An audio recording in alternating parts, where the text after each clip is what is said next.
오늘 우리에게 주시는 하나님의 말씀 보겠습니다.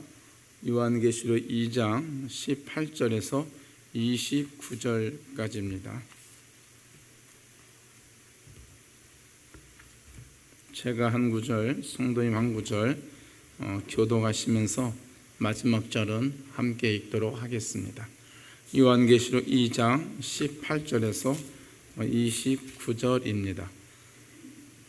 다 찾으신 줄 알고 제가 먼저 봉독해 드리도록 하겠습니다. 두아디라 교회의 사자에게 편지하라. 그 눈이 불꽃 같고 그 발이 빛난 주석과 같은 하느님의 아들이 이르시되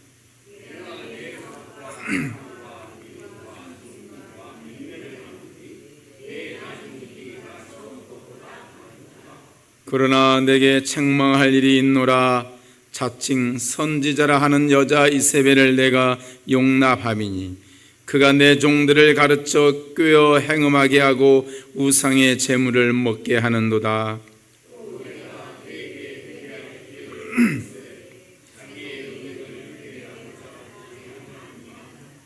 볼지어다 내가 그를 침상에 던질 터이요 또 그와 더불어 간음하는 자들도 만일 그의 행위를 회개하지 아니하면 큰 환난 가운데 던지고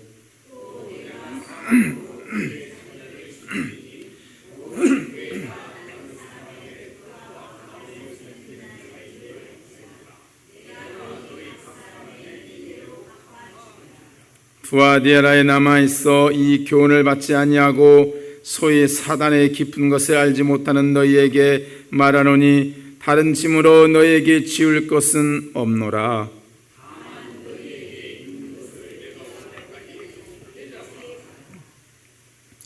이기는 자와 끝까지 내 일을 지키는 그에게 만국을 다스리는 권세를 주리니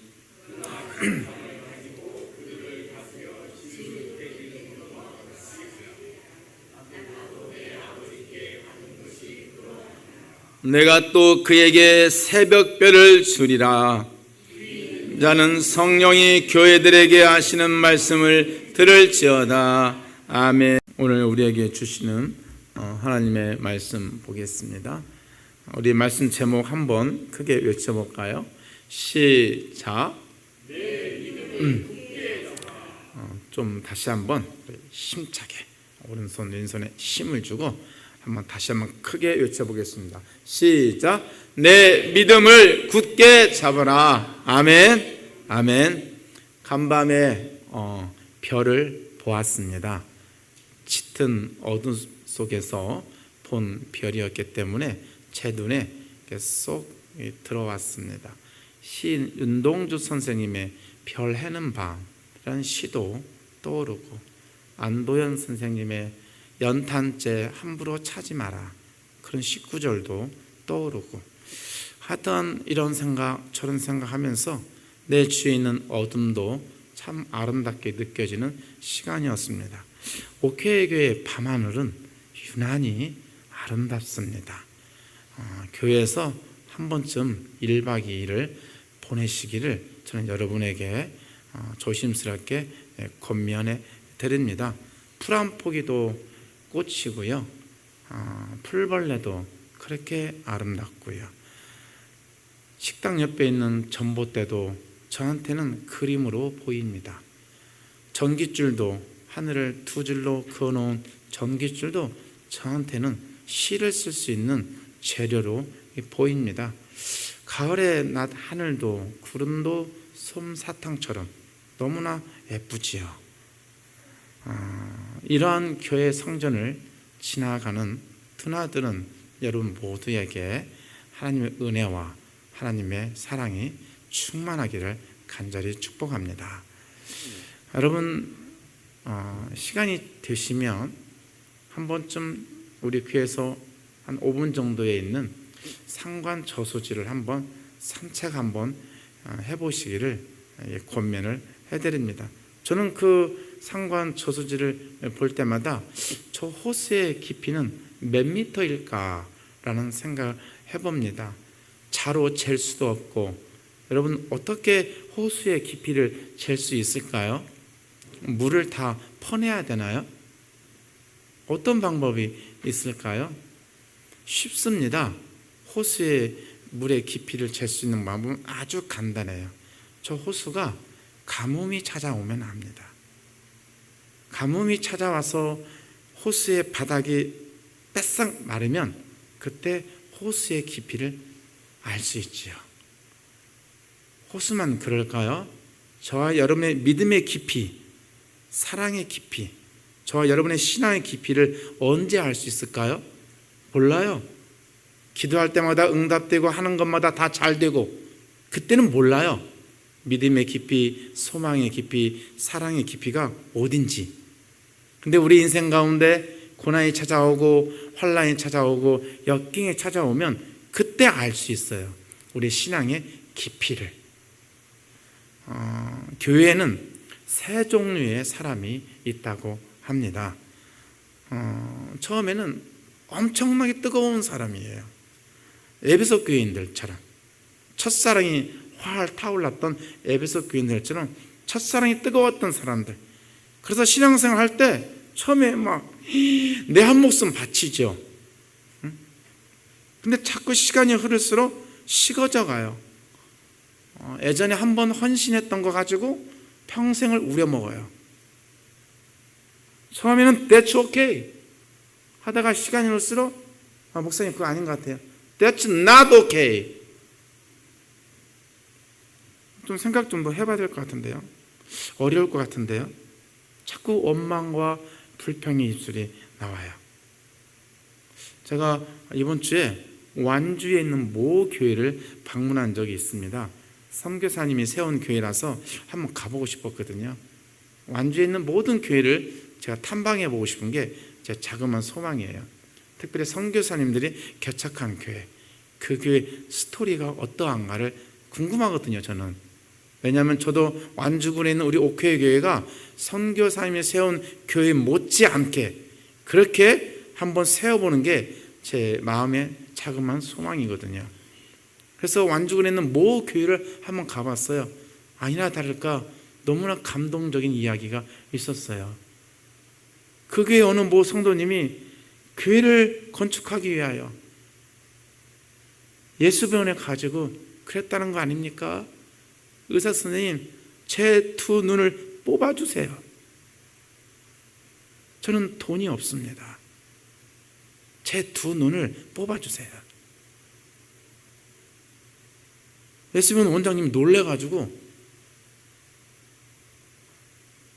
미국에 있는 기독교 잡지에 광고를 냈어요.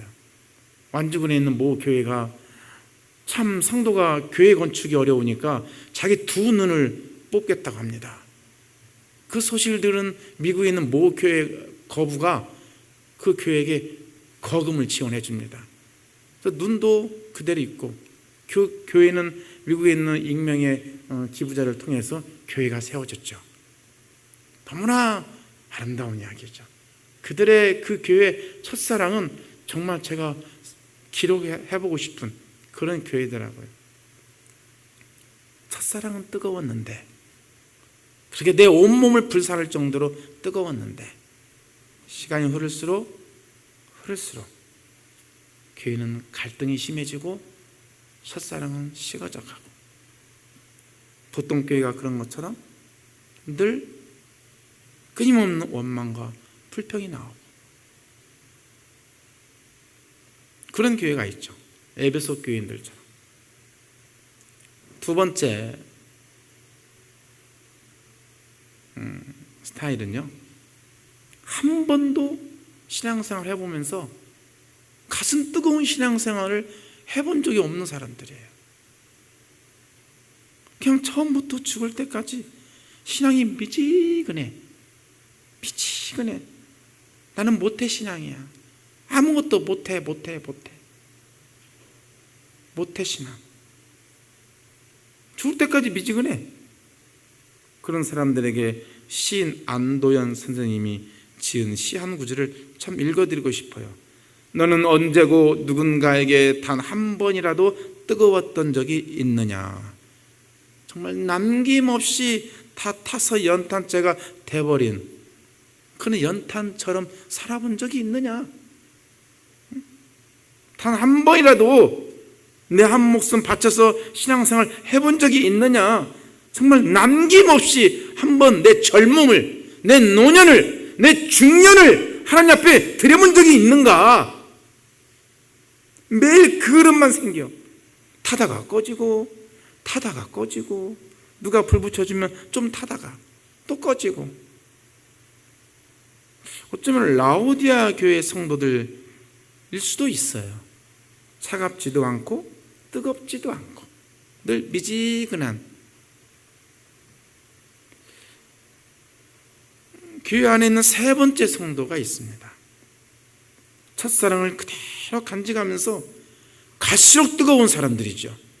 갈수록 뜨거운 사람이에요. 순교를 두려워하지 않아요. 초지일관 변함이 없어요. 처음보다 나중이 더 아름다운 사람들이 있지요. 신앙이 갈수록 깊어져 가요. 사랑이 넓어져 가요. 믿음이 견고해져요. 소망이 풍성해져요. 환난은 인내를, 인내는 연단을, 연단은 소망을 품게 하려 함이라. 그 말씀 그대로 살아가는 사람들이 있어요. 두아디아라 교회 성도들입니다. 예수님도 그 두아디아라 교인들을 보시고 7 교회 중에서 제일 작은 교회인데 정말 칭찬을 많이 해주세요. 너희들의 사랑과 믿음과 섬김과 인내를 내가 아노니. 칭찬은 다 받았어요. 그리고 처음 행위가 나중 행위가 처음 행위보다 더 많다. 어렵죠. 여러분, 신앙은 갈수록 더 식어지거나 변질되거나 그렇죠. 첫사랑보다 더 뜨거워지는 나중 사랑은 그런 경우는요 거의 없어요. 거의. 근데 두아디라 교회 성도들은 그렇지 않다는 거예요. 사랑도 섬김도 믿음도 인내도 가면 갈수록 더 견고해져요. 여러분, 인내란 게 뭘까? 인내. 정말 꼭 참을 수 있을 때까지 참아보는 거? 그걸 인내일까요? 인내? 그것은 성격이라고 그래요. 성격.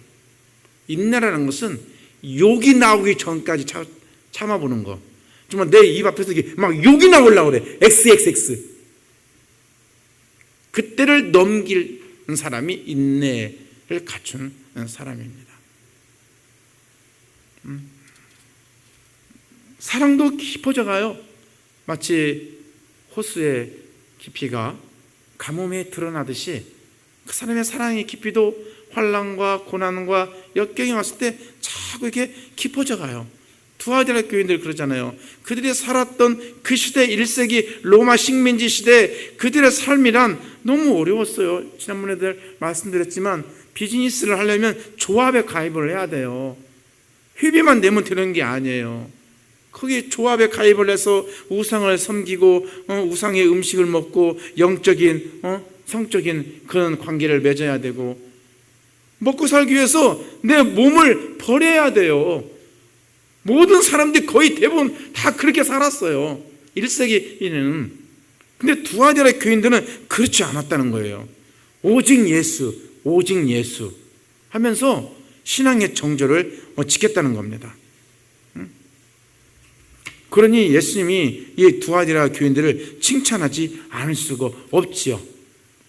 그런데 오늘 본문에 보니까 예수님이 불꽃 같은 눈동자로 그의 발은 빛나는 주석과 같다 하시면서 이 두아디라 교인들에게 어마어마한 심판이 있다고 말씀하세요. 3가지 심판이라고 말씀하세요. 첫째, 너희들이 끝까지 이세벨의 교훈을 용납을 하면 너희들을 다 침상에 던져버리겠다. 침상에 던져버린다는 뜻이 무슨 뜻인지 은유적인 표현이죠. 침상에 한번 누워보십시오. 하루, 이틀, 한 달, 10달 한번 누워보세요. 사람이 완전 무기력해집니다. 중병이 든 사람처럼. 너가 계속해서 이렇게 거짓된 교훈을 일삼고 이세벨을 가까이 하면 내가 너희들을 가만히 내버려두지 않겠다. 중병이 걸리게 해서 침상에서 살게 하겠다 이 뜻이에요. 2번째, 환란의 도가니 속에 던지겠다. 3번째, 너희들의 자식을 죽이겠다.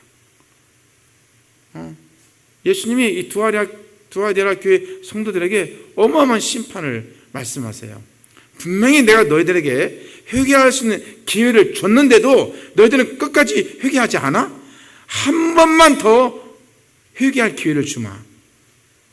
그래도 회개하지 않으면 반드시 너희들을 심판할 것이다.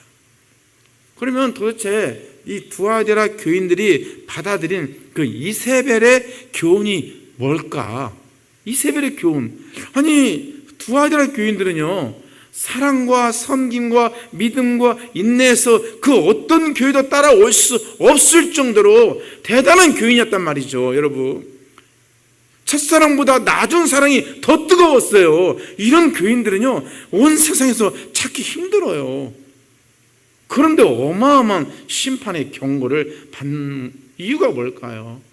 이세벨의 교훈 때문에 그래요. 오늘날 한국 교회가 이 두아디라 교회와 거의 비슷해요. 여러분, 우리 한국 교회가 어마어마한 교회예요. 세상에서 정말 둘째 가라면 서러운 교회가 한국 교회입니다. 새벽기도회, 철학기도회, 수요예배, 금요기도회, 토요 조찬 모임, 주일 1부 예배, 주일 2부 예배, 서울 큰 대형교회는 5부 예배까지 있고, 여전도회, 남전도회, 구역 모임, 정말 어마어마한 헌신과 어마어마한 사랑과 어마어마한 충성으로 세워진 교회, 이 한국교회는요, 세계 역사의 유래상 그 전례를 찾아볼 수 없을 정도의 어마어마한 성장을 한 한국교회예요. 정말 면류관이 저는 있을 것 같아요. 정말 선교도 어마어마하게 했죠. 1인당 숫자로 따지면 미국보다 우리 한국이 더 많은 선교사를 파송했어요. 어마어마해요, 우리 한국교회. 분명히 그에 합당한 상급이 있을 거라고 저는 확신합니다. 그런데 한국교회는 이세벨의 교훈을 너무 많이 용납을 합니다. 이세벨, 성경에 두 여자 악녀가 등장합니다. 첫째는 들릴라, 삼손의 여자친구죠. 삼손을 사랑하는 것 같은데 삼손의 그 머리카락의 힘을 결국은 알아내고 삼손을 이방신전 지하에서 맷돌을 굴리는 그런 신세로 전락하게 만들었죠. 악녀 중에 악녀죠. 두 번째 악녀가 있어요, 성경에. 바로 이세벨입니다. 이세벨. 어떻게 보면 들릴라는 한 개인을 망가뜨렸지만 이 이세벨은 한 나라와 민족을 망가뜨린 여자예요. 이세벨. 아버지는 엣바알입니다. 고향은 페니키아, 시돈과 두론, 오늘날 레바논 지역에 살았던 제사장이면서 왕의 딸이었어요. 종교와 정치와 권력이 중심지에 서 있던 그런 가정에서 태어난 여제사장이었어요. 그런 여인이 북이스라엘의 아합과 결혼을 하게 됩니다. 왜 결혼을 해야만 했었을까? 그 당시나 지금도 그렇겠지만 두 나라는 정략 결혼을 합니다. 북이스라엘은 농경 문화였어요. 그러다 보니까 농축산물 이런 건 많이 있죠. 그러나 농산물 팔아서 얼마나 부유하겠어요? 먹고 마시는 건 크게 문제는 없겠지만. 그런데 페니키아인 레바논, 그쪽은 해상무역 국가예요. 해상을 아프리카 저쪽 스페인 이쪽으로 돌아다니면서 해상 무역을 통해서 막대한 부를 이렇게 저장을 합니다. 근데 농산물 이런 건 별로 없어요. 그러니까 두 나라가 딱 서로 화목하면 윈윈이잖아요. 그래서 북이스라엘의 아합 왕이 페니키아인 그 엣바알의 딸 그 이세벨과 결혼을 합니다. 결혼을 할 때 이 이세벨이 결혼 예물만 가져오는 게 아니죠. 여러분, 결혼할 때 아내는 뭘 가져오나요? 예물을 가져오죠. 또 하나 뭘 가져오나요? 제가 저희 집사람하고 이렇게 결혼을 할 때 일이었습니다. 저희 집에는 저는 LG를 좋아하거든요. LG 그냥 지금도 LG 인터넷 쓰고 있어요. 20년, 30년 LG 인터넷. 저는 이제 제가 예전에 LG를 다녀서 그런지 LG만 써요. 근데 저희 집 사람은 삼성을 좋아해요. 결혼할 때 보니까 냉장고도 삼성, 뭐도 다 삼성이야. 그때 제가 딱 떠올랐던 게, 그렇구나. 시집을 갈 때 사람은 예물만 가져가는 게 아니라 그 사람이 평소에 익숙했던 문화를 가져가는구나. 제가 그때 그걸 깨달았어요. 페니키아인의 제사장 바알의 딸이었던 그 이세벨이 북이스라엘에 이사 올 때, 시집 올 때 예물만 가져왔겠어요? 자기 집안이 바알을 섬기는 그런 집안이었단 말이에요. 우상을 섬기는 그런 집안이었단 말이에요. 그러면 바알의 문화도 가져왔겠죠. 가져와서 남편에게, 여보, 바알도 한번 섬겨봐. 이 바알은 비의 신이야, 바람의 신이야, 풍요의 신이야. 이 바알을 섬기면 곡식이 잘 될 거야. 가뭄이 오면 이 바알에게 제사를 한번 드려봐. 저 신을 한번 흥분시켜봐. 어떻게? 남녀가 서로 성관계를 맺어서. 그러면 하늘에서 비를 내려줄 거야. 여러분, 온 세상을 다스리는 건 남자지만 그 남자를 다스리는 건 여성입니다. 여자죠. 그래서 이 아합이 아내에게 푹 빠집니다. 이세벨에게. 이세벨은 머리도 좋아요. 정치, 종교, 권력의 그런 맛을 다 누려본 사람이에요. 어릴 때부터. 얼마나 머리가 청명한지 몰라요. 그래서 북이스라엘의 GNP가, 북이스라엘이 군사력이 막강합니다. 아합 왕 때 가장 북이스라엘이 막강했어요. 경제력으로, 정치력으로, 군사적으로. 사람들이 먹고 살기 충분해요. 와, 사람들은 광장에 모일 때마다 이세벨 그러면서 바알을 섬기지 않는 수많은 하나님의 종들을 다 죽입니다. 물론 성경에는 엘리야와 엘리야를 하나님이 숨겨놓은 7,000명의 하나님의 사람들이 있었다고 기록해요. 근데 그 부분을 여러분 너무 긍정적으로 보시면 안 돼요. 하나님의 사람이 7,000명이나 있었다는 말은 거꾸로 해석해 보세요. 북이스라엘의 7,000명 말고는 다 바알을 섬겼다는 뜻이에요. 온 국민이 7,000명을 제하고는 다 바알을 섬겼다는 뜻이에요. 먹고 살게 해주니까. 우리의 정치와 우리의 경제와 우리의 군사력을 막강하게만 할 수 있다면 바알을 섬기든 여호와를 섬기든 그건 중요하지 않아요. 그건 중요하지 않아요. 잘 먹고 잘 살게만 해주면 우리는 누구든지 섬길 수 있는 거예요. 누구든지. 여러분, 그 이스라엘 백성의 그 애굽에서 홍해를 건너서 시내산에 도착하잖아요. 시내산에서 모세가 하나님을 만났잖아요. 시내산에서. 그때 말씀을 받아오잖아요. 그래서 이스라엘 백성들에게 이렇게 알려주잖아요. 그러니까 이스라엘 백성들이 우리는 정말 이제는 여호와 하나님만 섬기겠습니다. 얼마나 두 손 들고 그들이 맹세했는지 몰라요. 근데 모세가 시내산에 오른 사이에 40이 지난 후에 그들은 시내산 밑에서 금송아지 만들어 놓고 이것이 우리를 애굽에서 만들어낸 여호와 하나님이다 라고 막 춤추고 난리가 아니에요. 춤추고 난리가 아니에요.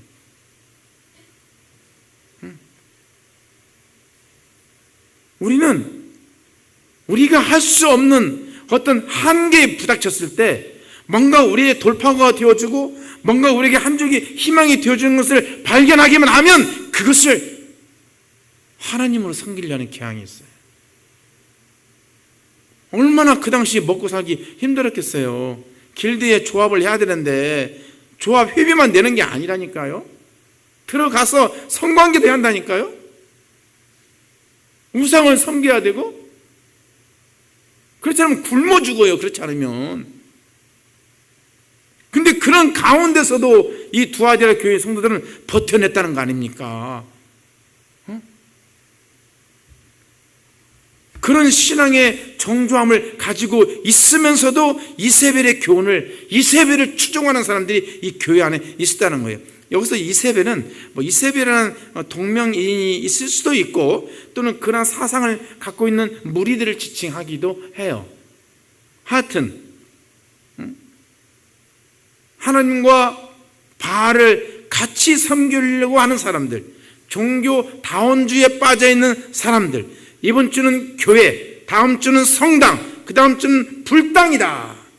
가서 내 마음의 평안을 얻을 수만 있다면 뭐 좀 돈 좀 내고 한 번씩 불당 한번 갔다 오고 내당산 한번 갔다 와보고 이렇게 성당도 한번 가보고 술 한 잔도 마셔보고 담배도 한번 피워보고 연말에는 성당에 가야 되겠네.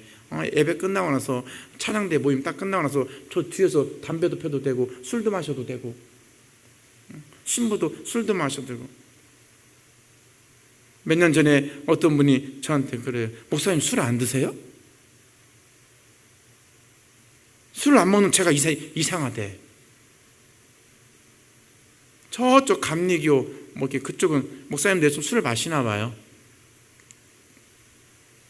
뭐 술을 먹는다고 지옥 가는 건 아니라고 봐요 저도. 그러나 신앙이 깊어질수록 술을 멀리하지요. 담배를 멀리하고 음란을 멀리하고. 여러분 우상과 음행은요 우리가 정말 멀리해야 되는 것이에요. 여러분 10계명 중에 1계명, 2계명 너는 나 외에 다른 신을 내게 있게 하지 말라. 그리고 하늘 아래나 땅 위로나 하나님의 형상을 새기지 말라. 왜? 상천하지의 유일한 하나님은 오직 여호와 하나님이기에 굳이 형상 같은 거 만들 필요도 없고. 우리 장로교는요 우리 교회가 지금 십자가가 없죠. 우리 교회는 십자가도 없어요. 이 예배당 안에 십자가조차도 하나님의 형상이라고 오해받을 수 있기 때문에 십자가조차도 이 예배당 안에 못하게 해요. 우리는 눈에 보이지 않는 하나님을 섬기는 사람들이지 눈에 보이는 어떤 뭐 형상, 뭐 마리아상, 무슨 뭐 옛날 뭐 성 어거스틴 뭐 성상들 이런 걸 섬기는 사람들이 아니에요. 오직 눈에 보이지 않는 하나님, 그분의 말씀을 믿고 살아가는 사람들이죠. 그래서 아무리 예수님을 믿어도 꼭 피해야 될 게 있어요. 우상의 제물을 먹으면 안 돼요. 음행을 저지르면 안 되고. 사도행전 15장에 여러분 초대교회가 최초로 총회가 열립니다. 그때 그 총회 사건을 통해서 이방인에게 복음이 이제 전파되는 놀라운 계기가 되었죠. 그 총회에서 수많은 사람들이 와가지고 사도들과 유대인들이 막 열렬한 토론을 벌입니다. 오직 예수를 믿는 믿음만 있으면 구원을 받는다. 아니다. 반드시 율법도 지켜야 된다. 막 서로 막 옥신각신 했었죠. 그때 총회장 야고보가 어떻게 결론을 내렸습니까? 좋다. 예수님을 믿어서 구원을 얻는다는 거 나도 인정한다. 그러나 네 가지는 지켜달라. 왜? 우리 하나님은 거룩한 하나님이시기 때문에 첫째, 우상을 섬기지 말라. 둘째, 음행하지 말라. 셋째, 목매달아 죽인 거 먹지 말라. 넷째, 피채 먹지 마라. 이것만큼은 지켜달라는 거예요. 아무리 불신자들이 할례를 받지 않고 뭐 이렇게 안식일을 지키지 않고 그런다 할지라도 오직 예수님만 믿으면 구원을 얻는다 할지라도 이 네 가지만큼은 꼭 지켜달라는 거예요. 약간의 타협을 했죠. 그만큼 기독교는 우상 숭배와 음행을 아주 싫어합니다. 오늘날 한국 교회를 보니까 동성애는 아주 싫어해. 근데 우상 숭배는 그냥 그런가 보다 하고 지나가요. 그리고 제가 목사님들한테 한마디 했죠. 동성애는 저도 싫어합니다. 근데 목사님 왜 우상 숭배는 전혀 말을 안 해요? 왜? 우상을 섬기는 것에 대해서는 전혀 영적인 죄책감이 이만큼도 없어요. 이만큼도. 그건 그냥 뭐 그럴 수도 있는 것이지 뭐 하다 보면 그럴 수도 있는 것이지. 그냥 오직 동성애 반대야. 오직 동성애 반대. 우상 섬기든 말든 상관없어. 그거 제가 그 목사님한테 한마디 호통을 쳤죠. 성경을 똑바로 보시라고. 응? 처음부터 끝까지 성경은 우상을 섬기는 걸 아주 싫어합니다. 응?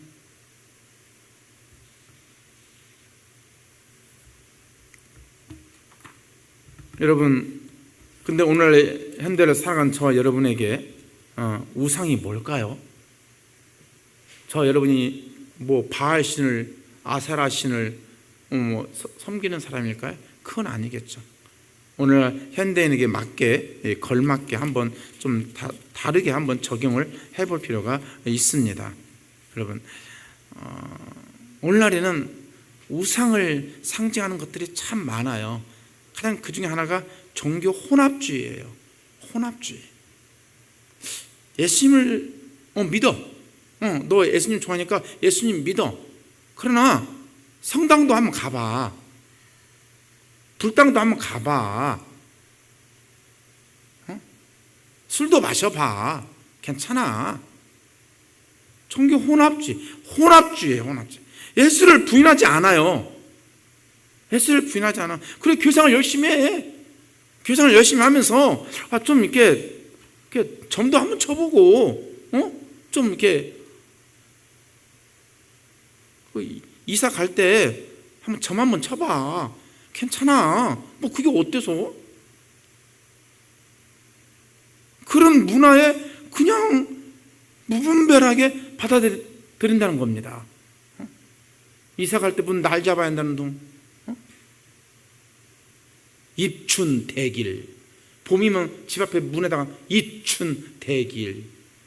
그런 걸 써놓진 않나.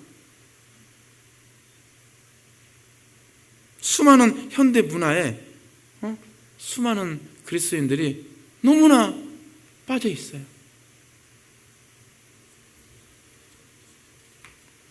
우리 옛날 전래동화 혹시 아시나요? 늑대와 어린 염소 이야기 아시나요? 엄마가 바깥에 나가면서 애들아, 이 근처에 늑대가 출몰하니까 문 꼭 잠그고 엄마 말고는 절대 문 열어주면 안 돼. 그래서 이 어린 염소들이 문을 안 열어주죠. 잘 웬만한. 근데 어느 날 늑대가 떡떡 문을 열죠. 엄마 목소리를 내죠. 근데 가만히 들어보니까 엄마가 아니야. 근데 늑대가 계속해서 연습을 하는 거야. 발성 연습을 잘 해가지고 엄마다, 문 열어달라. 애들이 가만히 들어보니까 엄마 목소리 같아. 그러면 손 한번 내밀어 보세요. 그 늑대가 발을 쭉 내미니까 발에 털이 많아. 그러니까 이 염소들이 우리 엄마 아니에요. 그래도 늑대가 어떻게 하나요? 그래서 물러갔나요?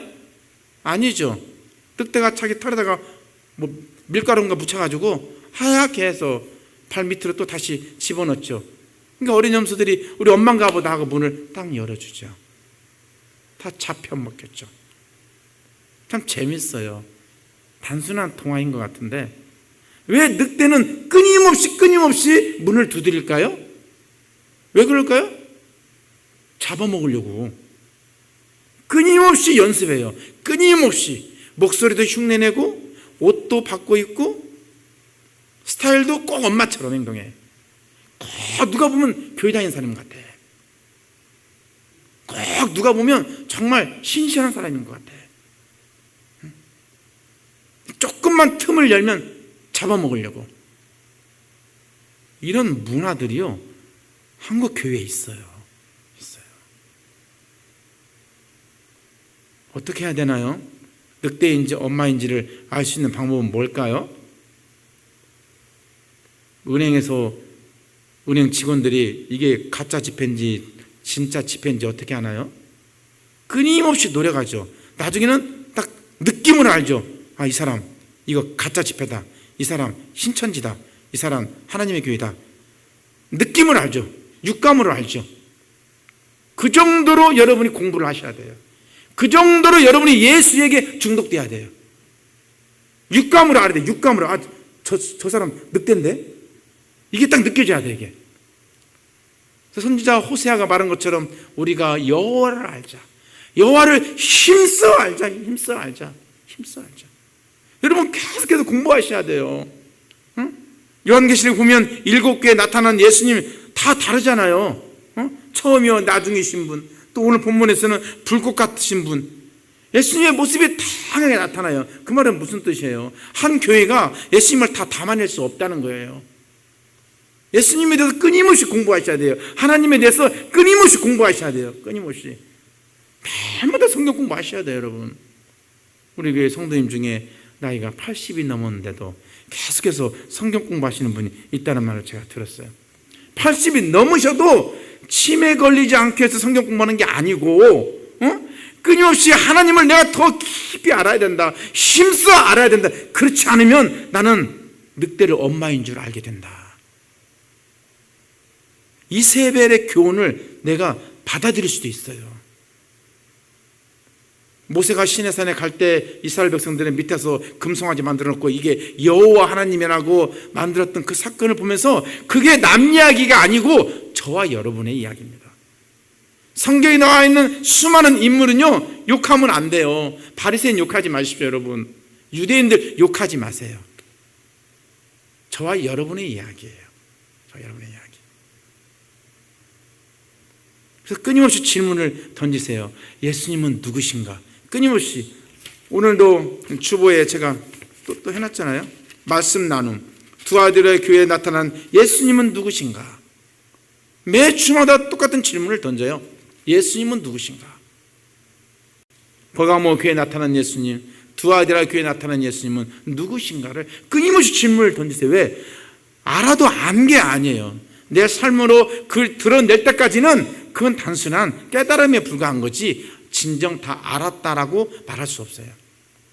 그래서 여러분의 은혜를 나눠야 되고 여러분의 삶을 나눠야 되고 오후 목장 예배에 참석하셔서 끊임없이 같이 공부하고 끊임없이 알아가셔야 돼요. 힘써 여호와를 아셔야 돼요. 주일날 한번 예배 딱 드리고 끝!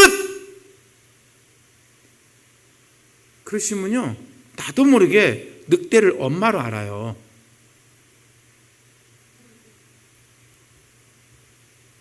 정말 이기는 자에게는 늑대와 엄마를 구분할 수 있고 이 시대의 종교 혼합주의에 빠져 있지 않고 신앙의 순수성을 지키는 그런 사람들에게 하나님이 복을 주세요. 뭘 준다고 했죠? 만국을 다스릴 수 있는 권세를 너에게 주며 또 하나 새벽별을 주리라. 제가 며칠 전에 계속해서 밤마다 속옷 차림으로 나와가지고 아무도 안 보니까 속옷 차림으로 나와가지고 밤하늘의 별을 봅니다. 얼마나 별이 아름다운지 몰라요. 그 중에서 가장 아름다운 별, 새벽별을 준다는 거예요. 무슨 뜻이에요? 여기서 새벽별은 예수님을 말해요. 예수님을 준다는 거예요. 예수님을 준다는 말이 그럼 무슨 뜻인가? 예수님 안에는 가장 좋은 것들이 다 들어있어요. 가장 좋은 신령한 보화들이 예수님 안에 다 들어있어요. 그러니까 내가 예수님을 너한테 통째로 주마. 너가 이겨내기만 하면 새벽별을 받아서 이 땅에서나 저 다가오는 내세에서나 여러분의 삶이 복되시기를 주님의 이름으로 축복합니다.